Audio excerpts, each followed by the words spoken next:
Hello नमस्कार साथियों, मैं गौरव आपके अपने परिवार पाठशाला विद गौरव में आप सभी का स्वागत करता हूं। तो जैसा कि आप लोगों को पता है कि इस चैनल के माध्यम से आप लोगों को रेलवे, एनटीपीसी, ग्रुप डी और जितने भी रेलवे के एग्ज़ाम हैं उन सभी की क्लासेस इस चैनल पे आपकी क्लासेस करवाई जा रही हैं। तो रीजनिंग के 2 चैप्टर यानी कि एनालॉजी और कोडिंग डिकोडिंग वो पूरी तरीके से कंप्लीट हो गई हैं। उसके साथ साथ में उसमें क्या कॉन्सेप्ट है, कौन सी ट्रिक लगेगी, उसके माध्यम से सभी चीज़ें आप लोगों को 2 पार्टों में पूरी बात यहाँ पे समझा दी गई है। ठीक है, इसके साथ साथ में आज आप लोगों का 3rd चैप्टर है जो स्टार्ट होने वाला है और उस चैप्टर का नाम क्या है तो आप लोगों को अब तक पता चल ही गया होगा। उस चैप्टर का नाम क्या, क्लासिफिकेशन। ठीक है, तो जरा ये समझ लेते हैं कि जो हमारा 3rd चैप्टर है इसमें किस तरीके से क्वेश्चन आएंगे। एक तरीके से अगर देखा जाए तो इसमें आप कोई इसका जो क्वेश्चन होता है वो रैंडम क्वेश्चन होता है। कहने का तात्पर्य यहाँ पे ये है कि कोई उसका पर्टिकुलर इसमें कोई रूल नहीं होगा। 3 से 4 या करीब 5 टाइप इसके बनते हैं। तो या तो आपसे नंबर में पूछ लेगा या आपसे ऐसे पूछ लेगा, फिगर देके डिफरेंट पूछेगा, 4 ऑप्शन दे देगा, 4 में एक कहेगा इसमें बेमेल बताओ, या पूछेगा आपसे कि इसमें संगत बताओ, या कहेगा इसमें से भिन्न बताओ। इस तरीके से क्वेश्चन बहुत ही सेशन आज का अच्छा होने वाला है। तो आप लोग आगे बढ़ने से पहले जो साथी इस चैनल पर नए हैं वो चैनल को सब्सक्राइब कर लें ताकि डेली की डेली अपडेट आप लोगों को यहीं इस चैनल के माध्यम से मिलती रहे। ठीक है, तो आज का सेशन स्टार्ट करते हैं और देखते हैं क्लासिफिकेशन को किस तरीके से क्वेश्चन के माध्यम से आप लोगों को करना होता है। जितने भी टाइप्स हैं उन सभी टाइप्सों को इस सेशन में लेकर आया हूँ। ठीक है, देखते हैं कि हमारा फर्स्ट प्रश्न कौन सा है। क्वेश्चन के माध्यम से आप लोगों को सीख जाओगे वहाँ पे। ठीक, आगे देखते हैं। पहला प्रश्न कह रहा है कि निम्नलिखित में कौन सा अन्य से भिन्न है। हमने आपको पहले ही बताया था इसमें क्या पूछ रहा है, डिफरेंट पूछ रहा है कि 4 जो ऑप्शन दिए गए हैं इनमें ये आप क्वेश्चन केवल और केवल ऑप्शन से इसको करिएगा। ठीक है, ऑप्शन दिए होंगे, ऑप्शन में आप कर सकते हो। तो क्या क्वेश्चन कह रहा है कि निम्नलिखित में कौन सा अन्य से भिन्न है। तो आप पहला ऑप्शन क्या दे रखा, हल्का गुलाबी, बैगनी, और सी ऑप्शन हरा, और डी ऑप्शन दे रखा स्तंभ। अब देखो साथ साथ में आप लोग इसके आंसर भी देते चलिए जिससे कि आप लोगों को साथ में प्रैक्टिस भी होती रहे। तो यहाँ पे अगर हम बात करें, जैसा कि आप लोगों को दिख रहा होगा कि अगर हल्का गुलाबी की बात करें तो ये भी एक तरीके क्या है, एक तरीके का रंग है। और अगर बैगनी की बात करें ये भी आपका एक तरीके क्या है, रंग है। और ये भी एक तरीके क्या है, बैगनी, ये भी आपका रंग है। और हरा का बात करें तो ये भी एक तरीके का रंग है। लेकिन यहाँ पे अगर हम देखें किसकी बात हो रही है, यहाँ पे डी की बात हो रही है। डी में बोला स्तंभ। ठीक है, अब देखो स्तंभ की यहाँ पे बात हो रही है। तो स्तंभ कैसा है आप लोगों को पता हो, स्तंभ का मतलब क्या होता है। स्तंभ का मतलब होता है खंबा। क्या होता है, इसका मतलब होता है खंबा। यानी कि कहने का मतलब क्या है, बाकी ए, बी और सी जो आपके दे रखे हैं ये क्या है, ये एक तरीके के रंग हैं। लेकिन जब डी ऑप्शन आपने देखा तो डी में क्या समझ में आया कि ये तो खंबा होता है, ये तो कोई कलर का नाम ही नहीं होता है। तो अब पूछा क्या आपसे गया, यही आपसे पूछा गया इन जो ऑप्शन दिए हैं उनमें से डिफरेंट कौन सा है, उनमें से भिन्न कौन सा है, उनमें से बेमिल। केवल वहां पे वर्ड चेंज होगा, बाकी आपको क्वेश्चन एज इट इज मिलने वाले हैं एग्जाम में। ठीक है, तो कहने का तात्पर्य क्या होगा, इसका ऑप्शन कौन सा होगा, डी ऑप्शन हो। अब देखो इस क्वेश्चन में क्या करेगा एग्जामिनर, थोड़ी सी ट्रिक खेलेगा। कैसे ट्रिक खेलेगा, अब आप अगर ऑप्शन देख रहे होंगे तो उसने ऑप्शन को कैसे घुमा दिया है। यहाँ पे आंसर हमारा कौन सा हो रहा है, डी हो रहा है। लेकिन उसने ए नंबर पे सी दे रखा है, बी नंबर पे बी दे रखा है और सी नंबर पे डी दे रखा है। इसी तरीके से डी नंबर पे ए दे रखा है। तो आप लोगों को जल्दबाजी में गलत मत करिएगा, क्योंकि कई सारे लोग जल्दबाजी में क्या करेंगे, डी पे टिक कर देंगे। ठीक है, तो डी में अगर देखेंगे तो डी में आपका ए ऑप्शन दे रखा है। ठीक है, तो ये गलत हो जाएगा आपका। तो इसका सही आंसर क्या हो जाएगा, सी इसका बिल्कुल राइट आंसर हो जाएगा, जिसमें डी आपका दे रखा है। ठीक, आई थिंक समझ में आ रहा होगा। आगे देखते हैं नेक्स्ट क्वेश्चन क्या है। नेक्स्ट क्वेश्चन है, निम्नलिखित में कौन सा इस समूह में संबंधित नहीं है। बात वही आ गई, डिफरेंट की बात पूछी है, संबंधित नहीं है। कोई एक ग्रुप है और ग्रुप में वो अलग है, इसका मतलब क्या, वो डिफरेंट है। देखते हैं जरा इसकी बात करते हैं। तो पहला ऑप्शन दे रखा है वृत्त, बी ऑप्शन है आयतन, और सी ऑप्शन है वर्ग, और इसी प्रकार डी ऑप्शन है आयत। अब देखो यहां समझते हैं, यहां आपने मैथ, रीजनिंग, जीएस जितना कुछ पढ़ा ये सब चीज यहाँ पे क्या नाम उसके कॉन्सेप्ट लगने वाले हैं। ठीक, देखते जरा। और अगर हम इसकी बात करें, पहला ऑप्शन क्या दे रखा है, वृत्त, और बी ऑप्शन दे रखा आयतन, और सी ऑप्शन वर्ग, और डी ऑप्शन आयत दे रखा है। अब देखो अगर आप लोगों ने तो भाई आप मैथ क्या नाम रेलवे की तैयारी करें तो आपने थोड़ी बहुत तो मैथ पढ़ी ही होगी, ठीक है। इसके साथ साथ आपको क्या पता होगा, अगर हम वर्ग की बात करें, किसकी, वर्ग की बात करें, तो वर्ग आपका पता होगा कि वर्ग अगर आप अगर इस तरीके का वर्ग बनेगा, ये आपका वर्ग बन गया, ठीक है। और इसके बाद में अगर हम बात किसकी करें, आयत की, तो आयत आपका ये बन जाएगा, ठीक है। इसी के बाद में अगर हम बात करें किसकी, वृत्त की, मतलब सर्किल की, तो सर्किल ही बन जाएगा। लेकिन क्या आप बताओ, आयतन का कोई फिगर बन सकता है? पहला तो तरीका ये हो गया कि हम अपने ऑप्शन के करीब कैसे पहुंचें, तो समझ में आ गया। अब अगर आयतन की यहाँ पे बात हो रही, अब थोड़ा सा और समझ लेते हैं भाई। अगर क्वेश्चन ये आ गया है तो हो सकता है क्वेश्चन दूसरे तरीके से पूछ ले, तो आंसर तो इसका बी यहाँ पे सही होने वाला है। लेकिन अगर ऑप्शन के हिसाब से जाएंगे तो यहाँ भी आपका बी हो जाएगा। लेकिन अब आप लोगों को क्या देखना है कि इसको और कैसे तरीके से एक्सप्लेन किया जा सकता है। समझेंगे इसको जरा। यहां पे देखो, अगर आप बात करें इसकी, वृत्त हो गया, वर्ग हो गया और आयत हो गया, तो ये सभी की ये आता है किसमें, 2D में आता है। किसमें, 2D में आता है, मतलब 2 डायमेंशनल में आता है। जबकि जो आयतन है ये किसमें आता है, ये आता है आपका 3D में। क्यों आता है 3D में, इसलिए क्योंकि यहाँ पे लंबाई, चौड़ाई और ऊंचाई दी होती है। बाकी सभी में क्या होता है, लंबाई और चौड़ाई दी होती है, ठीक है। आई थिंक आप लोगों को पूरी बात समझ में आ गई होगी कि यहाँ इस क्वेश्चन का आंसर क्या होने वाला। और ये भी देखो आपका ग्रुप डी में पूछा गया है, ठीक है। तो क्वेश्चन बहुत आसान होते हैं, लेकिन आपने अगर एक बार नहीं किए हैं तो फिर एग्जाम में करने में प्रॉब्लम होती है, ठीक। आगे समझते हैं नेक्स्ट क्वेश्चन क्या है। नेक्स्ट क्वेश्चन है, क्वेश्चन आप आज संख्या कुछ ज़्यादा है तो आप लोग लास्ट तक बने रहिएगा। और क्वेश्चन बहुत अच्छे जो इंपॉर्टेंट क्वेश्चन है, इस एक आपको पैटर्न पता चल जाएगा कि क्वेश्चन एग्जाम में किस तरीके से आते हैं। चाहे आप रेलवे की तैयारी कर रहे हैं, चाहे आप एसएससी की तैयारी कर रहे हैं, या आप किसी भी अदर एग्जाम की तैयारी कर रहे हैं जहां पर रीजनिंग आती है, उन सभी के लिए ये क्लास कैसी है, इंपॉर्टेंट है, ठीक है। देखते जरा नेक्स्ट क्या कह रहा है। नेक्स्ट पूछा है कि निम्न में से क्या शेष से अलग है। अब देखो अलग की बात पर डिफरेंट होगी यहाँ पे बात। क्या कह रहा है कि अलग बताओ यहाँ में, ठीक है। देखते हो ऑप्शन जैसे ही आपने पढ़ना स्टार्ट किया तो ए नंबर पे कुत्ता दे रखा है, बी नंबर पे बकरी और सी नंबर पे गाय, इसके साथ में डी नंबर पे शेर दे रखा है, ठीक है। समझ में आ गया। अब देखो अगर इसकी हम बात करें तो इसको कैसे आप लोग सॉल्व करोगे। अब अगर आपने थोड़ा सा दिमाग लगाया तो आप ये सोच सकते हो, अरे ये चारों जो दे रखे हैं ये तो सभी जानवर हैं। बात भी सही बिल्कुल आप लोगों की भाई। पहले आप सोचोगे तो क्या, अब आपका दिमाग में आएगा कि आखिर इनमें से डिफरेंट कौन सा होगा।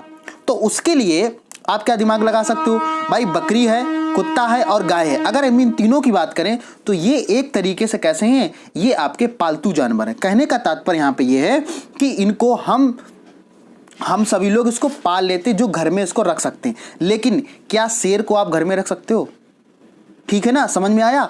तो इसका डिफरेंट आंसर कौन सा हो जाएगा, डी इसका डिफरेंट आंसर होगा। अब देखो हमने आपको पहले ही बताया ये इतना आसान क्वेश्चन है, लेकिन एग्जामिनर ने टफ कैसे बना दिया ये भी जरा आप लोग समझ दे, क्योंकि कई सारे बच्चे गलत कर देते हैं। तो आपने देखा डी, यहाँ पे तो डी दे रहा है, लेकिन डी ऑप्शन में क्या दे रखा, ए दे रखा है। तो अब आपने देखा डी हमारा किस में मिलेगा, बी ऑप्शन में मिलेगा। तो इसका बी ऑप्शन बिल्कुल सही हो जाएगा। तो ये चालाकी जो है एग्जामिनर करता है, तो उस चालाकी से आप लोगों को बचना है। इसीलिए ऐसे क्वेश्चनों को मैं लेकर आया हूं, जिससे कि आप लोग कम समय में अच्छी तैयारी को, अपनी रणनीति के साथ अच्छी तैयारी कर सकें, ठीक है। आई थिंक समझ में आ गया होगा। यानी कुत्ता और बकरी और गाय की बात हो रही, तो ये सभी कैसे हैं, ये पालतू जानवर हैं। लेकिन शेर की बात हो रही है, शेर कैसा, एक जंगली जानवर है, ठीक है। बात समझ में आई। आप इसके अब आप अगर दिमाग यहाँ पे थोड़ा सा ये भी लगा सकते हो, अगर थोड़ा सा दिमाग अगर लगाओ तो आपने देखा कि कहीं ना कहीं हो सकता है, कई सारे बच्चे भी इस क्वेश्चन को सोच सकते हैं कि यहाँ पे कुत्ता और शेर की बात हो रही है, तो कुत्ता शेर की देखें तो ये मांसाहारी होते हैं, बिल्कुल सही बात है। लेकिन गाय और बकरी ये तो मांसाहारी नहीं होते। लेकिन आप दो में 50-50 आंसर हो ना, 50% आंसर हमको नहीं चाहिए। तो आंसर कौन सा होगा, डी बिल्कुल राइट आंसर हो जाएगा, ठीक है। ये इसमें लॉजिक लगने वाला है। आगे देखते हैं नेक्स्ट क्वेश्चन क्या है। नेक्स्ट क्वेश्चन है, उसे चुने जो समूह से संबंधित ना हो। बात वही आ गई, समूह से संबंधित मतलब ग्रुप में, जो ग्रुप से अलग हो। तो आप देखते हैं जरा ऐसे क्वेश्चनों को कैसे करेंगे। यहाँ पे दे रखा हाइड्रोजन, फर्स्ट नंबर पे हाइड्रोजन दे रखा है, और इसके बाद में बी नंबर पे एल्युमिनियम, और सी नंबर पे गोल्ड, और डी नंबर पे सिल्वर दे रखा है। अब देखो यहाँ पे समझो इसको कैसे करोगे।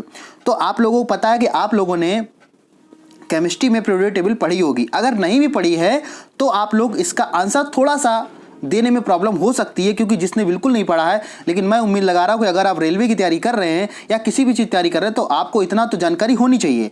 ठीक है, जैसे यहाँ पे बात हो रही है किसकी, हाइड्रोजन की, एल्युमिनियम की, गोल्ड की और सिल्वर की बात हो रही है। ठीक है, अब देखते हैं इसका ऑप्शन आंसर इसका क्या हो जाएगा।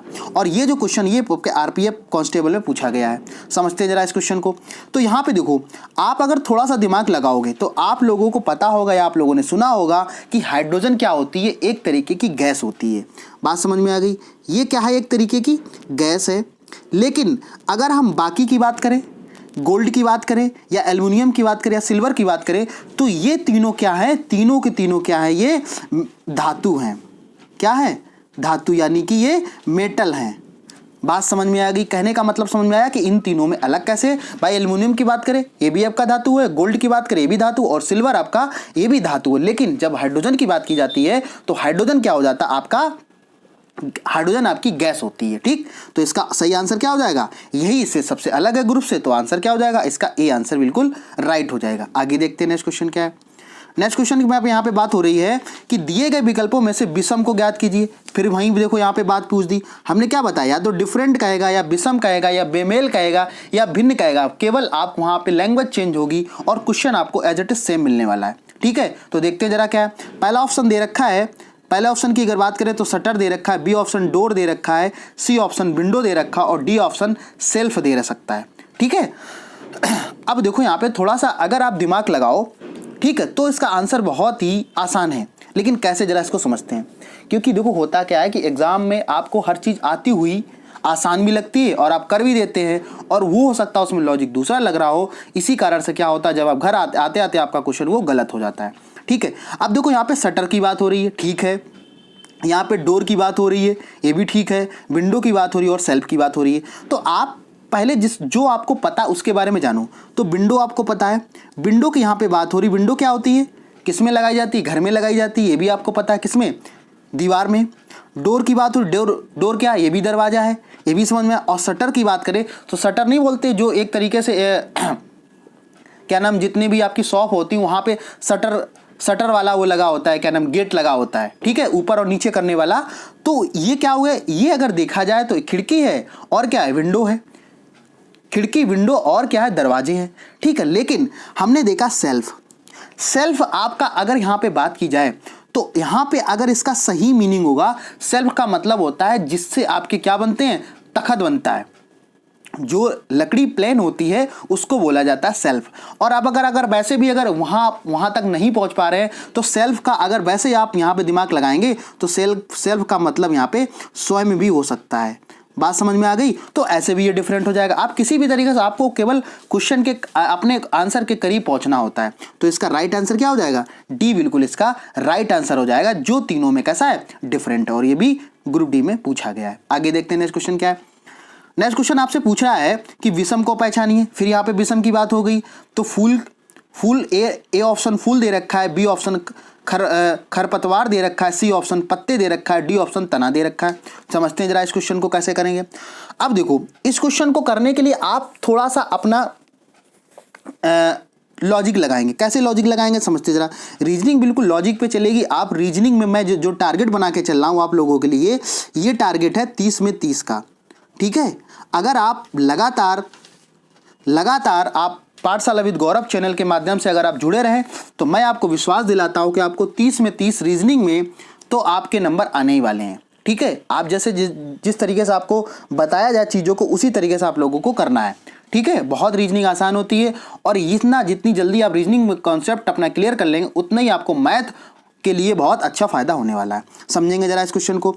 तो यहाँ पे ए ऑप्शन दे रखा क्या, फूल, बी ऑप्शन क्या दे रखा है, खरपतवार, और सी ऑप्शन पत्ते, डी ऑप्शन तना दे रखा है। ठीक है, तो अब अगर छोटा सा आप थोड़ा सा दिमाग लगाओ तो आपको क्या पता चल रहा है कि फूल की बात हो रही, पत्ते की बात हो रही और तने की बात हो रही। तो ये कहीं ना कहीं क्या होते हैं, पेड़ के, जो हमारा पेड़ होता है उसका कहीं ना कहीं ये हिस्से होते हैं। हिस्सा है, बात समझ में आ गई। भाई फूल किस में लगेगा, पेड़ में लगेगा, पत्ते किस में लगेंगे, उसी में लगेंगे, तना किस में लगेगा, तना भी उसी में होगा, जो डंडी होगी उसमें। ये तीनों कैसे हैं, एज इट इज एक ग्रुप में आ जाएंगे। लेकिन जब यहाँ पे बात हो रही किसकी, खरपतवार की, तो खरपतवार एक तरीके से ऐसी होती है जो पेड़ के अलावा जो साइड से घास आपकी जम जाती है जिसका कोई यूज नहीं होता है, तो वो तो अलग होगी ना बिल्कुल भाई। खरपतवार का मतलब क्या है कि जो घास है वो उसका यूज नहीं है, तो एक तरीके की ये घास होती है और ये क्या है, ये तीनों एक तरीके के पेड़ के हिस्से हैं। ठीक है, तो ऑप्शन यहां पे क्या हो जाएगा आपका, बी ऑप्शन सही हो जाएगा। लेकिन मैंने फिर बताया एग्जामिनर इतना सरल सरल अगर आपको यहां पे क्वेश्चन दे रहा है तो कहीं ना कहीं वो टफ भी करने की कोशिश करेगा। टफ कैसे उसने कर दिया, उसने ऑप्शन को घुमा दिया। अब आपने देखा बी, आपने बी को टिक कर दिया यहां पे ये, लेकिन बी में आपने जब देखा तो बी में ऑप्शन कौन सा दे रखा, सी, तो ये गलत है ना। तो जल्दबाजी में आप लोग क्वेश्चन को टिक करते समय वहां पे जब आप माउस से क्लिक करें तो ये देख लें कि आंसर जो हम लगा रहे हैं वो सही लगा रहे हैं कि नहीं लगा रहे। तो यहाँ पे राइट आंसर कौन सा हो जाएगा, इसका सी ऑप्शन बिल्कुल राइट हो जाएगा, जिसका आंसर क्या है, खरपतवार, यानी कि बी ऑप्शन, यहाँ पे सी ऑप्शन बिल्कुल राइट हो जाएगा। ठीक, आगे देखते हैं नेक्स्ट क्वेश्चन क्या है। नेक्स्ट क्वेश्चन यहाँ पे पूछा गया है कि शब्दों के निम्नलिखित 4 युग्मों में से 3 युग्म किसी ना किसी प्रकार से एक समान है और एक युग्म भिन्न है, वह कौन सा है जो अन्य 3 से भिन्न है। मतलब कहने को वही बात हो रही कि 3 एक ग्रुप में, एक ग्रुप में। फिर वही वर्गीकरण का मतलब ही यही होता है कि मान लो अगर हम वर्गीकरण की बात करें तो जिस तरीके से एक पेड़ की कई सारी शाखाएं होती हैं उसी तरीके से ये भी आपका है भाई। शाखाएं का मतलब का एक पेड़ हो गया, उसमें एक डाल इधर निकली, एक डाल इधर निकली, एक बिल्कुल सामने, तो वो कहीं ना कहीं पेड़ के हिस्सा है कि नहीं। लेकिन अगर एक अलग पेड़ बना दिया जाए फिर अगर उससे कंपेयर किया जाए तो वो पेड़ अलग हो गया। ठीक है, इसी तरीके से क्वेश्चन इसमें पूछे जाते हैं, जरा समझते हैं इसको। पहला ऑप्शन क्या दे रखा है, पहला ऑप्शन दे रखा है फूल और पंखुड़ी। ठीक है, बी ऑप्शन क्या दे रखा है, बी ऑप्शन में बात हो रही कुर्सी और पाया। ठीक है, इसके बाद में सी ऑप्शन दे रखा है व्रत, चाप यानी कि आर्क, और डी ऑप्शन दे रखा है आवरण और पृष्ठ। अब जरा समझते हैं यहाँ पे, देखो कहने का तात्पर्य यहाँ पे क्या है कि अगर आप बात करो किसकी, पंखुड़ी की बात करो। ठीक है, बात समझ में आ गई, पंखुड़ी, और इसके बाद में हम बात कर रहे हैं किसकी तो जरा समझ लेते हैं यहाँ पे कि यहाँ पे बात हो रही किसकी, पंखुड़ी की। पंखुड़ी और फूल, यानी कि आपने क्या बताया, जो पंखुड़ी होती है, पंखुड़ी जो है, पंखुड़ी से आप क्या बनाते हो, यहाँ पे फूल बनता है। पाया पता है, कुर्सी में जो 4 पैर लगे उसको पाया बोलते हैं, तो ये भी इसी का हिस्सा हो गया। ठीक है, पाया मतलब समझ में आया। यहाँ पे पाया का मतलब ये नहीं किसी चीज को आपने पा लिया, वो नहीं मतलब। यहाँ पे कुर्सी की बात हो रही, कुर्सी में जो 4 पैर लगे होते हैं उसको बोला जाता है पाया, या आपके तखत हो गया, या आपकी टेबल हो गया, टेबल में जो 4 पैर होते हैं उसको बोला जाता पाया। तो ये भी कहीं ना कहीं इससे संबंधित है, बात समझ में आ गई। ठीक है, और यहाँ पे चाप, चाप का मतलब ऐसे हो आप समझ लो, जैसे कि अगर हम बात करें कि ये सर्किल बना हुआ है, ठीक है, ये सर्किल बना और यहां से आपने चाप लगाया यहाँ पे और यहाँ पे, तो ये देखा कुछ इस तरीके से चाप लगा कि नहीं लगा, तो ये चाप हो जाएगा आपका, इस तरीके से इसको बोला जाता है चाप। तो ये चाप यहाँ पे लग गया, बात समझे। तो यानी कि सर्किल संबंधित किससे, वृत्त से। ठीक है, इसके बाद में अगर ऑप्शन डी की बात करें तो डी में आपने देखा चाप, भाई चाप के द्वारा क्या बनता है, चाप के द्वारा ही व्रत बनता है, पंखुड़ी के द्वारा फूल बनता है, पाया के द्वारा एक कुर्सी का निर्माण होता है। लेकिन आपने डी ऑप्शन देखा और डी ऑप्शन में क्या दे रखा है कि आवरण और पृष्ठ। तो पहले तो आप लोगों को आवरण का मीनिंग पता होना चाहिए, तब आप बिल्कुल सही कर पाएंगे। कैसे, जरा समझेंगे। देखो यहां बात किसकी हो रही, आवरण की। तो आवरण की यहां पे बात हो रही, आवरण का मतलब क्या होता है, आवरण का मतलब होता है जो आपकी बुक होती है, बुक के ऊपर जो टाइटल बना होता है, जिस पे नाम लिखा होता है कि रीजनिंग की बुक है या मैथ की बुक है, जो एक क्या नाम बुक को इंडिकेट करता है, उसका मतलब होता है आवरण। जो ऊपर का एक पृष्ठ दिया होता है उसी को बोलते हैं क्या, तो आप समझो भाई। अगर आप यहाँ पे दिमाग लगाओ तो ये डिफरेंट कैसे हो जाएगा, पृष्ठ से मिलके क्या बनता है भाई, पन्नों से मिलके क्या बनेगा, एक किताब बनेगी, ना कि एक आवरण बनेगा। ठीक है ना, समझ में आ गया।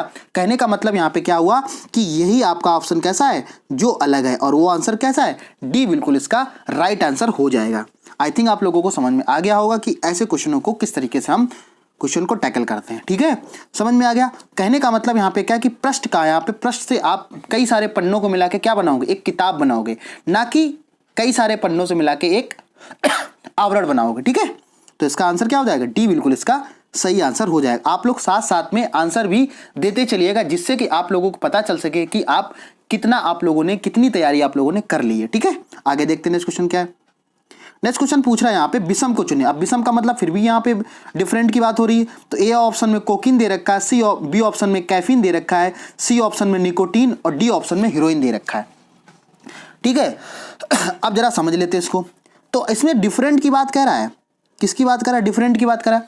अब जैसे ही आपने इस क्वेश्चन को देखा और आपको लगा कि इतना आसान क्वेश्चन आ गया, लेकिन जितना ये क्वेश्चन आसान है उतना ये आपके लिए क्या है? गलत भी है। कैसे आप इसमें गलती क्यों करोगे, ये जरा इसको कॉन्सेप्ट समझो कि इसमें बच्चे गलत क्यों करते हैं। समझो जरा, देखो यहाँ पे बात हो रही, जैसे आपने कोकीन देखा, कैफीन देखा, निकोटीन देखा और हीरोइन देखा, तो आपके दिमाग में आएगा कि सबसे, अगर यहाँ पे बात की जाए तो सबसे अलग आपको क्या दिख रहा होगा? हीरोइन दिख रहा है। और यही जो हीरोइन आपको यहाँ पे दिख रही है, यानी हीरोइन जो यहाँ पे आपको लगेगा, हीरोइन कौन सा है? ये एक्टर वाली हीरोइन है। आई थिंक सभी को जब सबसे पहले नंबर पे आप क्वेश्चन को देखोगे तो आपको यही लगेगा कि ऑप्शन यही हमारा होने वाला है। और ये मान लो कि ये आपका 100% कैसा है आंसर? गलत है। कैसा है? गलत है। अब क्यों गलत है जरा ये समझिएगा। देखो हीरोइन जो यहाँ पे बात हो रही है, जैसे आप क्वेश्चन को देखोगे तो यहाँ पे कोकीन की बात हो रही है, निकोटीन की बात हो रही है और कैफीन की बात हो रही है। समझेंगे जरा, कोकीन एक तरीके क्या है? एक नशीला पदार्थ है। समझ में आ गया? इसी तरीके से अगर हम कैफीन की बात करें, कैफीन भी आपकी क्या है? कैफीन की बात करें तो कैफीन है लेकिन नशीला पदार्थ है, लेकिन ये पदार्थ नशीला नहीं है। इसके बाद में निकोटीन की बात करें, निकोटीन भी एक तरीके क्या है? नशीला पदार्थ है। और डी ऑप्शन की बात करें तो हीरोइन भी आपका एक तरीके का नशीला पदार्थ है। आप लोगों ने मूवी वगैरह में कई सारे लोगों सुना होगा कि ये हीरोइन का यूज कर रहे हैं। तो हीरोइन वो वाली हीरोइन नहीं होगा। यहाँ पे हीरोइन कौन सा होगा? यहाँ पे मादक पदार्थों की बात हो रही है, यानी कि आपके जो नशीले पदार्थ होते हैं। तो यहाँ पे ए की बात करें, ये भी कोकीन नशीला पदार्थ, निकोटीन की बात करें और हीरोइन। अब यहाँ पे जरा अगर हम बात कर लेते हैं, निकोटीन जो है ये आपका किस में पाया जाता है? तंबाकू में पाया जाता है। लेकिन जब कैफीन, तो इसका राइट आंसर क्या हो जाएगा? कैफीन। अब कैफीन की बात करते हैं। कैफीन जो है ये आपका किस में पाया जाता है? तो ये आपका चाय और कॉफी में पाया जाता है। बात समझ में आ गई? अब बताओ, आप लोग चाय और कॉफी तो डेली पीते हैं, तो क्या कहीं आपको कभी ऐसा लगा कि हमें वो जो चाय पी रहे हो वो नशीली चाय है? समझ में आ गया? तो आंसर क्या हो जाएगा इसका? इसका सही आंसर हो जाएगा बिल्कुल बी ऑप्शन, बिल्कुल इसका सही आंसर हो जाएगा। ये आपका आरपीएफ कांस्टेबल में क्वेश्चन पूछा गया है। समझ में आ गया? तो जितना क्वेश्चन आपको आसान दिख रहा था उतना क्वेश्चन आसान नहीं था।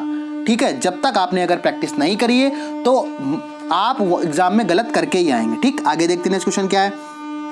नेक्स्ट क्वेश्चन की यहाँ पे बात हो रही है कि नीचे दिए गए समूह में से उसे चुने या अन्य के समान नहीं है। फिर वही बात हो रही है कि डिफरेंट आपसे अलग पूछ रहा है। 3 एक जैसे होंगे, एक अलग होगा।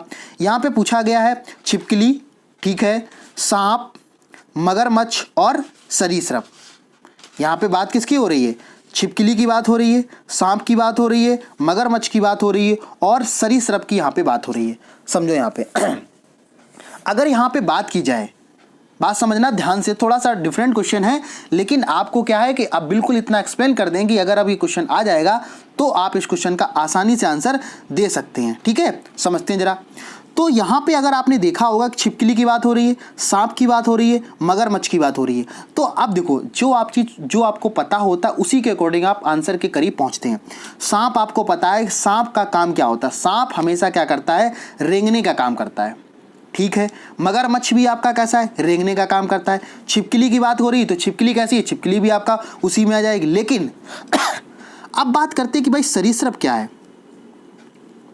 तो सरीसृप को इंग्लिश में क्या बोलते हैं? रेप्टाइल बोलते हैं।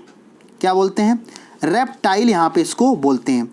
रेप्टाइल का मतलब क्या होता है कि ऐसे जीव जो रेंग कर चलते हैं। बात समझ में आ गई? कहने का तात्पर्य क्या है कि ये जो जितने आपके छिपकली है, सांप है और मगरमच्छ हैं, ये उसी के अंतर्गत आ जाएंगे। मतलब कहने का मतलब क्या है कि एक जैसे एक घर बना हुआ है और घर के अंदर कई सारे लोग रह रहे हैं। तो समझ में आया? घर तो एक हुआ, उसके अंदर कई सारे लोग रह रहे हैं, उसकी कैटेगरी। तो जो लोग रह रहे हैं तो लोग तो अलग अलग हैं भाई। एक घर है, घर में अगर सपोज चार लोग रह रहे हैं तो उनका कहीं ना कहीं दिमाग कैसा होगा? अलग अलग होगा। लेकिन रहे तो एक घर में रहे हैं तो वो तीनों कहीं ना एक से संबंधित होंगे। लेकिन एक जिसके अंदर रह रहे हैं तो उसका क्या नाम हो जाएगा? सरीसृप। इसका आंसर सही हो जाएगा। क्यों? ये उसके कैटेगरी के अंदर आते हैं, ना कि सरीसृप एक तरीके का कोई जानवर नहीं है। ये एक तरीके का टाइप्स है कि आपके जो रेंगने वाले जितने भी आपके रेंगने वाले होते हैं वो सब इस कैटेगरी में रखे जाते हैं। तो इसका सही आंसर क्या हो जाएगा, डी इसका बिल्कुल सही आंसर हो जाएगा। और रेलवे एनटीपीसी वाले तो इसको ध्यान से कर लें, क्योंकि ऐसे क्वेश्चन ये आपको देखने को एग्जाम में जरूर मिलेंगे। ठीक है, हाँ आगे देखते हैं नेक्स्ट क्वेश्चन क्या है। नेक्स्ट क्वेश्चन की यहाँ पे बात हो रही है, यहाँ पे पूछा है निम्न को विषम पहचाने, मतलब जो डिफरेंस। अब देखो यहाँ पे इससे पहले आप लोगों ने कोडिंग और डिकोडिंग पढ़ा होगा, ठीक है। जिन लोगों ने कोडिंग डिकोडिंग नहीं पढ़ा है वो लोग जाके प्लेलिस्ट में जाके देख लें, पूरी की पूरी प्लेलिस्ट रीजनिंग की बनी हुई है, वहां से आप लोग कोडिंग डिकोडिंग को देख लें। अब देखो आपने कोडिंग डिकोडिंग वहां पढ़ा, लेकिन यूज कहां हो रहा है, इस वाले क्वेश्चन में यूज होगा। जरा समझो, देखो कैसे। आप लोगों को हमने प्लेस वैल्यू बहुत अच्छे से याद करवा दी थी कि प्लेस वैल्यू कितनी होगी, ठीक है, बात समझ में आ गया। तो यहां जैसे ही आपने ए देखा तो यहां पे क्या कह रहा है, ए की प्लेस वैल्यू कितनी हो जाएगी, ए की 1 हो जाएगी, डी की कितनी हो जाएगी, 4 हो जाएगी। यहाँ पे ई की बात हो रही, ई की कितनी हो जाएगी, बोलो ई की कितनी होगी, कमेंट बॉक्स में आंसर देते चलिए कि इसका ई की कितनी होगी। आपको हमने बताया होगा, जब हमने आपको कोडिंग डिकोडिंग पढ़ाया था तो हमने क्या बताया था, एक वर्ड आपको याद रखना, कौन सा, इजोटी वर्ड आप लोगों को याद रखना है, और इसमें केवल 5 का टेबल आप लोगों को याद रखना है। अब देखो पहले ही नंबर पे ई की प्लेस वैल्यू कितनी होती है, 5 होती है। आगे आपको बढ़ने की जरूरत नहीं है, क्योंकि आगे दे रखा है एफ, एफ की कितनी होती है, 6 होती है। तो ये भी बिल्कुल कैसा है, सही है। लेकिन गलत कौन सा है, गलत आपका सी ऑप्शन यहाँ पे गलत हो जाएगा। लेकिन फिर देखो एग्जामिनर ने, भाई अगर क्वेश्चन वो आसान पूछ रहा है तो आपसे जल्दबाजी में गलती भी तो एग्जामिनर ही करवाएगा ना। तो देखो उसने ऑप्शन कैसे बना दिए, ऑप्शन उसने कैसे बना दिए कि यहाँ पे जो सी हमारा सही था उसको बी ऑप्शन में रखा है। ठीक है, समझ में आ गया। तो इसका वैसे तो सी सही है, लेकिन अगर ऑप्शन के अकॉर्डिंग देखा जाए तो इसका वैसे सी सही है, लेकिन अगर ऑप्शन के अकॉर्डिंग देखें तो इसका सही आंसर क्या हो जाएगा, बी इसका बिल्कुल सही आंसर हो जाएगा। ठीक है, आगे समझते हैं, आगे देखते हैं नेक्स्ट क्वेश्चन क्या है। नेक्स्ट क्वेश्चन की यहाँ पे बात हो रही है। अब देखो ये भी क्वेश्चन उसी तरीके से बहुत आसान क्वेश्चन है, लेकिन क्वेश्चन तो आसान है और उसने ऑप्शन एग्जामिनर ने क्या कर दिया, टफ बना दिए हैं। समझते जरा कैसे। देखो यहाँ पे बात हो रही है कि जो बी लिखा है, बी जो लिखी हुई है, मतलब बी, अगर बी हम अल्फाबेट की बात करें, बी अल्फाबेट की बात करें, और आपने क्या आपने क्या कर दिया, यहां पे आपने मिरर लगा दिया। ठीक है, क्या लगा दिया, मिरर लगा दिया। और मिरर जब आप लगाओगे तो मिरर बिल्कुल उल्टा दिखेगा ना, यहां पे ऐसे ही तो दिखेगा। बात समझ में आ गई। ठीक है, तो ये ऐसा दिखेगा। अगर हम के की बात करें, के में भी आपने मिरर लगा दिया, ये आपका मिरर है मान लो, और के को जब आप देखोगे तो कुछ ऐसा समझ में आएगा, ये भी आपका बिल्कुल सही आंसर हो गया। और जैसे ही आप 3 को देखोगे, 3 समझ में आ रहा ना यहाँ पे, अगर हम 3 की बात करें तो 3 को देखो, 3 को क्या बना दिया इन्होंने, समझते हैं जरा। 3 को अगर हम देखेंगे यहाँ पे तो 3 हमारा ऑप्शन क्या है, 3 भी इसका क्या है, इसका मिरर यहाँ पे बन रहा है। तो ये भी आपका बिल्कुल सही हो जाएगा। लेकिन जब आप एल को देखोगे, किसको, एल को, अगर आप एल को मिरर बनाओगे तो एल का मिरर तो ये बनेगा ना, ऐसे ही तो बनेगा। बात समझ में आ गई। यानी यहाँ पे मिरर यूज किया जा रहा है, मतलब उसका अपोजिट देखा जा रहा है कि जो आपका एबीसीडी है उसमें। तो ऑप्शन इसका अगर वैसे देखा जाए तो इसका डी होगा, और ऑप्शन के अकॉर्डिंग देखा जाए तो इसका आंसर बी इसका सही हो जाएगा। ठीक है, बाकी सभी लोगों को क्या है, एक मिरर इमेज बन रही है, लेकिन डी ऑप्शन जो एल है इसका मिरर नहीं बन रहा है। ठीक है, ये भी ग्रुप डी में पूछा गया। आगे देखते हैं नेक्स्ट क्वेश्चन है। और जितने भी साथी अभी इस टाइम देख रहे हैं वो लोग प्लीज़ लाइक ज़रूर करें, जिससे कि आप लोगों को और भी साथी और जो लोग देख रहे हैं वो साथ में शेयर भी कर दें, जिससे कि और साथी इस चैनल के माध्यम से जुड़ सके और अपनी तैयारी को बहुत अच्छा वो काम दे सकें। अब देखो यहाँ पे बात कर रही है, ये भी क्वेश्चन बहुत आसान क्वेश्चन है, लेकिन ऑप्शन इसके टफ बनाए हैं, जरा समझते हैं। देखो यहाँ पे बात हो रही है एच की। सबसे पहले नंबर पे यहाँ पे पूछ रहा है कि भिन्न बताओ। ठीक है, तो यहाँ पे एच दे रखा है, ए दे रखा, के और टी और एन दे रखा है। तो यहाँ पे देखो, अब यहाँ पे आप कौन सा लॉजिक लगाओगे जिससे कि आप अपने आंसर को निकाल सको। ठीक है, जरा समझते हैं इसको। देखो यहाँ पे बात हो रही है एच की, तो अब यहाँ पे आप कॉन्सेप्ट कौन सा लगाओगे कि जिसके अकॉर्डिंग से आप आसानी से अपने आंसर के करीब पहुंच सको। ठीक है, तो हमारे पास में 2 से 3 तरीके हैं, लेकिन हम अपने 2 से 3 तरीकों को दिमाग नहीं लगा के सीधा सीधा आंसर देखेंगे इसमें कि आंसर इसमें कौन सा होगा। समझते जरा। देखो आपने ये देखा कि अगर हम बात करें एन की अगर बात करें तो ये 3 लाइनों से मिलकर बना है, दूसरा कोई कॉन्सेप्ट नहीं लगेगा, तो इसमें यही कॉन्सेप्ट लग रहा है। ठीक है। अगर हम बात करें के की, तो के भी आपका कितना 3 लाइनों से मिलकर बना है। इसी तरीके से ए है, ए भी आपका 3 लाइनों से मिलकर बना है। और अगर एच की बात करें तो एच भी आपका 3 लाइनों से मिलकर बना है। लेकिन जब आप देखोगे टी को, किसको, टी को देखोगे तो ये कितने लाइनों से मिलकर बना है, ये 2 लाइनों से मिलकर बना है। और यही तो हमसे पूछा गया है कि इसमें भिन्न कौन सा है। ठीक है, बात समझ में आ गई। तो इसका क्या हो जाएगा, डी यहाँ पे सही हो जाएगा। और ऑप्शन हमने क्या बताया, एग्जामिनर ने ऑप्शन बहुत दिमागी, बहुत चालाकी से एक ऑप्शन को चेंज किया हुआ। ठीक है, तो इसका सही आंसर क्या हो जाएगा, सी बिल्कुल इसका सही आंसर हो जाएगा। समझ में आएगा, सी ऑप्शन, जो सी ऑप्शन दे रखा वो सही होगा और उसमें सी में कौन सा, डी वाला सही होगा। ठीक, आई थिंक समझ में आ रहा होगा आप लोगों को। अगर आप लोगों को समझ में आ रहा है तो आप लोग साथ साथ में लाइक भी करते चलिए। ठीक है, आगे देखते हैं नेक्स्ट क्वेश्चन क्या है। नेक्स्ट क्वेश्चन की हम बात करें, इसी तरीके से ये भी क्वेश्चन देखो पूछा गया है। क्वेश्चन यहाँ पे ये पूछा गया है कि यहाँ पे अपोजिट पूछ रहा है, यानी असंगत बी, ए ऑप्शन में बी दे रखा है और बी में डी दे रखा है और सी में डब्ल्यू और डी में एफ दे रखा है। अब देखो, अगर आप थोड़ा सा कॉन्सेप्ट यहाँ पे लगाओ, कौन सा, आप थोड़ा सा कॉन्सेप्ट अगर अलग लगाओ तो आपने क्या देखा भाई, यहाँ पे बी बन रहा है, ठीक है, बी भी अलग तरीके से बना है, डी भी अलग तरीके से बना है, डब्ल्यू भी अलग तरीके से बना है और एफ भी बिल्कुल अलग तरीके से बना है। यहाँ आप अगर लाइनें गिनोगे तो क्या लाइनें गिन पाओगे, नहीं गिन पाओगे। क्यों नहीं गिन पाओगे, क्योंकि आप अगर देखोगे तो डब्ल्यू कितने लाइनों से मिलके बना है भाई, डब्ल्यू कहोगे आप 4 लाइनों से मिलके बना है। और आप इसको देखोगे तो ये 3 लाइनों से मिलके बना है। और ये कैसा बना है, ये एक सेमी सर्कल और एक लाइन से बना। तो कहीं ना कहीं ये लॉजिक जो हम लगा रहे हैं, ये लॉजिक नहीं लगेगा इसमें। अब अगर ये लॉजिक नहीं लगेगा तो भाई लॉजिक कोई दूसरा लगेगा। ठीक है, अब लॉजिक कौन सा लगा जरा समझते हैं। तो इसीलिए आप लोगों को कोडिंग और डिकोडिंग इसीलिए कराएगी ताकि आगे के चैप्टर में आप लोगों को फायदा होती रहे। आप अगर इसकी प्लस वैल्यू देखो, कहीं ना कहीं इसकी प्लस वैल्यू है। अगर बी की आप बात करोगे तो बी कितने नंबर पे होता है, 2 नंबर पे होता है। और डी कितने नंबर पे होता है, 4 नंबर पे होता है। इसी तरीके से जो एफ होता है वो 6 नंबर पे होता है। ठीक है, लेकिन जब आप डब्ल्यू की बात करते हो, डब्ल्यू कितने नंबर पे होता है, 23 नंबर पे यहाँ पे होता है।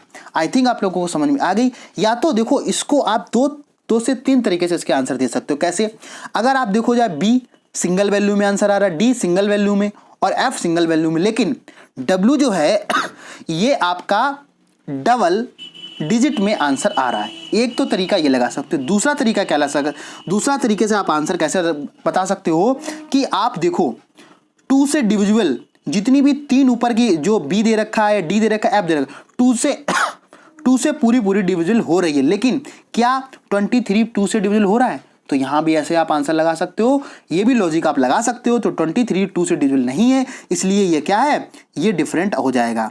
ये भी देखो आपका आरआरबी जेईई में क्वेश्चन पूछा गया। आई थिंक आप लोगों को पूरी बात समझ में आ रही होगी कि आप लोगों को कैसे इन चीजों को टैकल करना, कैसे इन चीजों को सॉल्यूशन इसका करना है। ठीक है, आगे देखते हैं नेक्स्ट क्वेश्चन क्या है। नेक्स्ट क्वेश्चन पे यहाँ पे बात हो रही है, कह रहा उस संख्या जोड़ी का चयन करें जो निम्नलिखित समूह से संबंधित नहीं है। इसमें कह रहा है कि उस संबंधित कि हमें बताना कि संबंधित नहीं है, उससे कोरिलेशन किस तरीके से डिफरेंट है। अब जरा समझ लेते हैं यहाँ पे। अब देखो भाई, आप ये क्वेश्चन है और इस क्वेश्चन को कैसे समझेंगे कि हमारा डिफरेंट कौन सा होगा। तो पहले नंबर पे जैसे जिस तरीके से आप लोग वहाँ पे एग्जाम में दिमाग लगाओगे, उसी तरीके से उसी सोच के साथ में इन क्वेश्चनों को मैं सॉल्व करवा रहा हूँ, ताकि आप ये सोच सके कि आप क्या सोचते हैं, वहाँ पे किस तरीके से क्वेश्चन को करते हैं। ठीक है, समझेंगे जरा। तो यहाँ पे अगर हम बात करें भाई, यहाँ पे सी ऑप्शन, अगर हम पहले सी नंबर पे जाते हैं भाई, जो छोटा है उसके हम जाते हैं। तो सी पे आपने देखा कि 1 का 1 बन रहा है, तो वो 1 का 1 बन कैसे रहा है, जाहिर सी बात है भाई, या तो 1 का 1 में गुणा किया होगा तब भी आ सकता है, 1 का स्क्वायर करेंगे तब भी आ जाएगा, 1 का क्यूब करेंगे तब भी 1 ही आएगा। तो यहां से हम अपने आंसर के करीब नहीं पहुंच सकते हैं। ठीक है, अब हम दूसरा ऑप्शन देखते हैं। इसके बाद में ऑप्शन आपने डी देखा, तो यहां आपने देखा कि 4 से 64 बन रहा है। बात समझ में आई, 4 से कितना बन रहा है, 64 बन रहा है। तो जैसे ही आपको ये दिखा तो यहां पे क्या समझ में आया कि सीधा सीधा यहां पे 4 का क्या हो रहा है बेटा, 4 का यहां पे क्यूब हो रहा है। सभी साथी समझ रहे होंगे कि यहां पे क्या हो रहा है, 4 का क्यूब हो रहा है। समझ में आया, यानी कि 4 × 4 × 4, जब आप करोगे तो संख्या हमें कौन सी प्राप्त होगी, 64 यहाँ पे संख्या प्राप्त होगी। अगर आप इसका क्यूब करोगे तब भी तो आपको 1 प्राप्त होने वाला है। तो कहीं ना कहीं हम जो लॉजिक लगा रहे हैं थोड़ा सा सटीक लग रहा है, लेकिन अभी हम कह नहीं सकते हैं कि पूरा सही है। हम आपके सोचने के, जैसे आप क्वेश्चन को कैसे टैकल करते हो, किस तरीके से सोचते हो, ये चीज बता रहे हैं आपको। नहीं तो ये क्वेश्चन केवल और केवल 2 सेकंड में इसका आंसर आ जाएगा। लेकिन आप लोगों को पूरी तरीके से जो भी साथी बिल्कुल नए हैं उनको भी ये चीज समझ में आनी चाहिए कि इस क्वेश्चन को कैसे करते हैं। अब देखो, अगर हम यहाँ पे 8 की बात करें तो इसका भी हम करके देख लेते हैं। 8 का जब आप क्यूब करोगे तो 8 का क्यूब कितना आएगा, बोलो 8 का क्यूब कितना आएगा, 512 यहाँ पे इसका क्यूब आएगा, जो कैसा है, बिल्कुल सही है। अब एक ही ऑप्शन बचता है, कौन सा, बी ऑप्शन बचता है। अब जरा हम बी को भी देख लेते हैं। तो अगर आप 9 का क्यूब करोगे, 9 का क्यूब कितना होता है, 729 होता है। कितना होता है, 729, लेकिन ऑप्शन में क्या दे रखा है, 719। तो यही आपका क्या है, डिफरेंट है, जो कि मैच नहीं कर रहा है। बात समझ में आ गई? यानी कि आप लोगों को पूरी बात समझ में आ गई होगी कि क्वेश्चन को करना कैसे है। ठीक है, समझ में आ गया? तो इसका सही आंसर क्या हो जाएगा, बी बिल्कुल इसका सही आंसर हो जाएगा। और ये आपका लोको पायलट में क्वेश्चन पूछा गया, इसलिए आप लोगों को क्वेश्चन को हम बताने का काम करते हैं ताकि आप लोगों को पता चल सके कि ये जो क्वेश्चन है बिल्कुल रियल क्वेश्चन है, जो आपके एग्जाम में आए हुए हैं। ये हमने खुद नहीं बनाए हुए हैं, ताकि आप लोगों को पता चल सके कि रीजनिंग आती तो बहुत सिंपल है, लेकिन आप लोग रिवीजन नहीं किए होते हैं, बार बार उसको क्वेश्चन को सॉल्व नहीं किए होते, तो वहाँ भी आपको प्रॉब्लम करने में दिक्कत हो जाती है। ठीक है, आई थिंक आप लोगों को पूरी बात समझ में आ रही होगी कि आप लोगों को कैसे क्वेश्चन को करना है। आगे समझते हैं भाई, जरा आगे क्वेश्चन समझ लेते हैं। आगे क्वेश्चन पूछा गया है, 2 से 3 क्वेश्चन और रह गए हैं, तो उनको भी जरा साथ में आप लोग साथ में बने रहिएगा, जिससे कि पूरा जो भी क्वेश्चन हैं इसका सेकंड पार्ट कल आप लोगों को मिलेगा। सेकंड पार्ट में पूरा एक जो कुछ आज के क्वेश्चन है, कुछ जो टाइप्स बच गए हैं, उनको भी एक पूरा कंबाइंड रूप में आप लोगों को एक वीडियो मिलेगा। इसमें भी पूरा आपका क्लासिफिकेशन पूरी तरीके से कंप्लीट हो जाएगा। और जो तैयारी आप लोगों की कराई जा रही है, ये बिल्कुल इतनी सफिशिएंट तैयारी है कि इसी तरीके के यही पैटर्न के आधार पर क्वेश्चंस आने वाले हैं। ठीक है, समझते जरा। तो यहाँ पे कह रहा है कि निम्न दिए गए विकल्पों में से असंगत को चुनो। तो यानी कि 3 कोई एक होंगे और एक कोई अलग होगा, 3 एक जैसे होंगे, एक डिफरेंट होगा, उसी को पूछ रहा है। तो यहाँ पे कैसे, देखो यहाँ पे दे रखा 25, बी में दे रखा 8, सी में दे रखा 16 और डी में कितना दे रखा है, डी में दे रखा है आपका 9 दे रखा है। तो इसको आप कैसे करोगे भाई, जरा इसको भी समझ लेते हैं।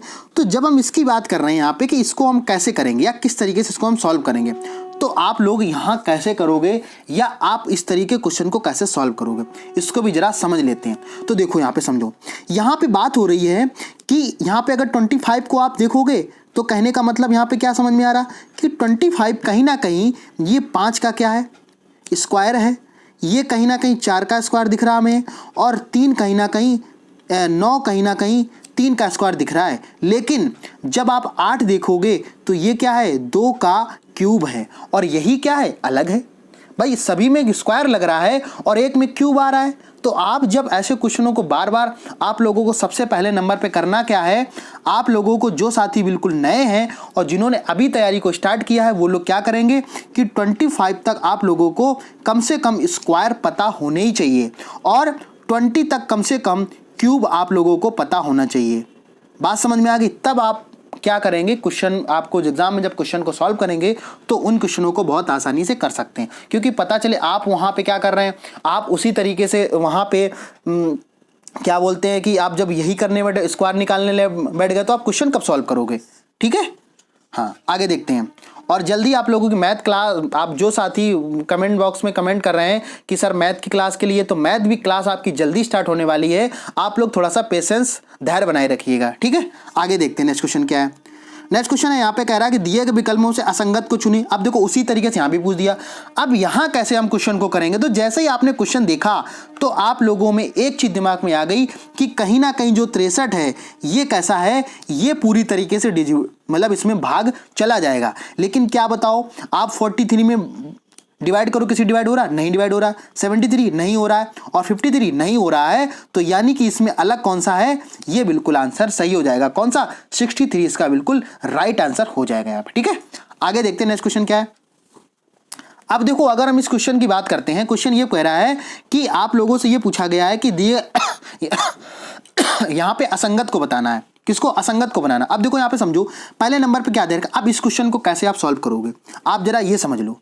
आप थोड़ा सा ये समझेंगे कि इस क्वेश्चन को हम किस तरीके से सॉल्व करेंगे। तो आप लोगों को, अगर आप थोड़ा सा दिमाग, थोड़ा सा ध्यान से अगर देखोगे तो कहीं ना कहीं आप लोगों को क्या दिख रहा होगा कि भाई फर्स्ट वर्ड और लास्ट वर्ड कैसा हो रहा, मैच हो रहा है। सभी में देखो क्या है, मैच हो रहा है। इसका मतलब क्या है, अब हमें बीच वाला केवल चेंज करना है कि बीच वाले में क्या हो रहा है।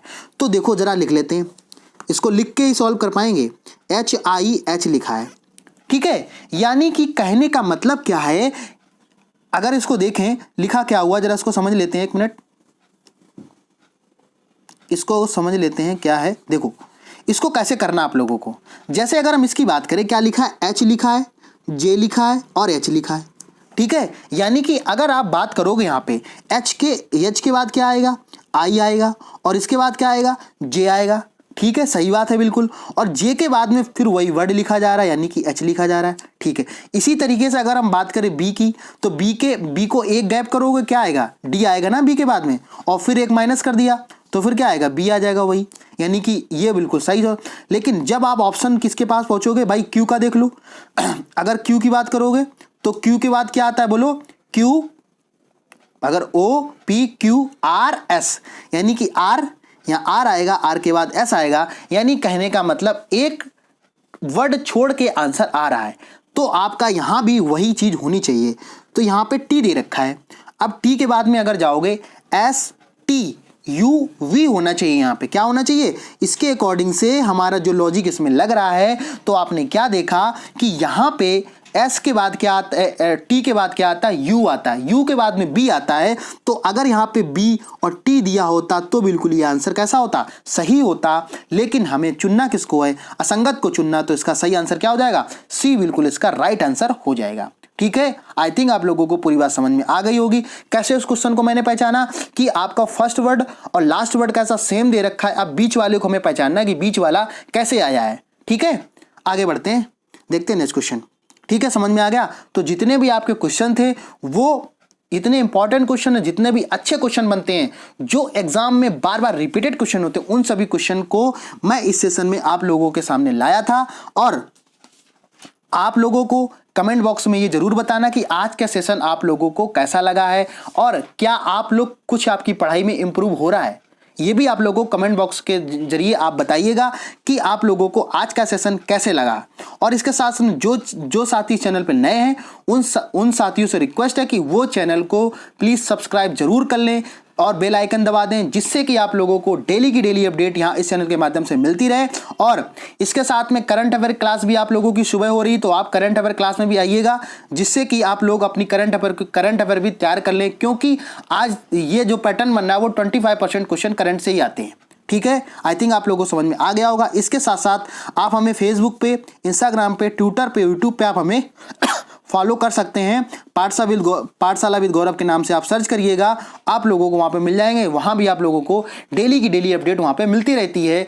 और जो एक्स्ट्रा चीज़ें रहती हैं, जैसे कि कौन सी वैकेंसी आ रही है या कौन सा नया चीज़ की अपडेट हो रही है, तो वहाँ भी आप लोगों को मिलती रहे। और जो साथी पीडीएफ के लिए आप टेलीग्राम चैनल पाठशाला विद गौरव ज्वाइन कीजिएगा, जिसका लिंक आपको डिस्क्रिप्शन में मिल जाएगा। वहाँ से आप लोग डाउनलोड करिएगा और डेली की डेली पीडीएफ के साथ आप रिवीजन करते रहिए। और इसके साथ में जो आप लोगों के पास में बुक्स है उससे प्रैक्टिस जरूर करिएगा। एक बार वीडियो देखिएगा, वीडियो देखने के बाद उसका प्रैक्टिस जरूर करिए, जिससे कि आप लोग ये देख सकें कि आपने जो आज सीखा है क्या वो सच में अप्लाई कर पा रहे कि नहीं कर पा रहे। देखो होता क्या है, सीख तो बहुत सारे लोग लेते हैं, आपने वीडियो के माध्यम से देख लिया, लेकिन जब तक आप उसको अप्लाई नहीं करोगे, जब तक आप उसके क्वेश्चन खुद नहीं सॉल्व करोगे, तब तक आप एग्जाम में भी नहीं कर पाओगे। ये कटु सत्य है, इसको आप दिमाग में अपने बसा लें कि जब तक आप प्रैक्टिस नहीं करोगे तब तक आप एग्जाम में नहीं कर पाओगे, ठीक है। आई थिंक आप लोगों को पूरी बात समझ में आ गई है, ठीक है। तो फिर मिलते हैं किसी नेक्स्ट वीडियो में नेक्स्ट अपडेट के साथ में, तब तक के लिए जय हिंद।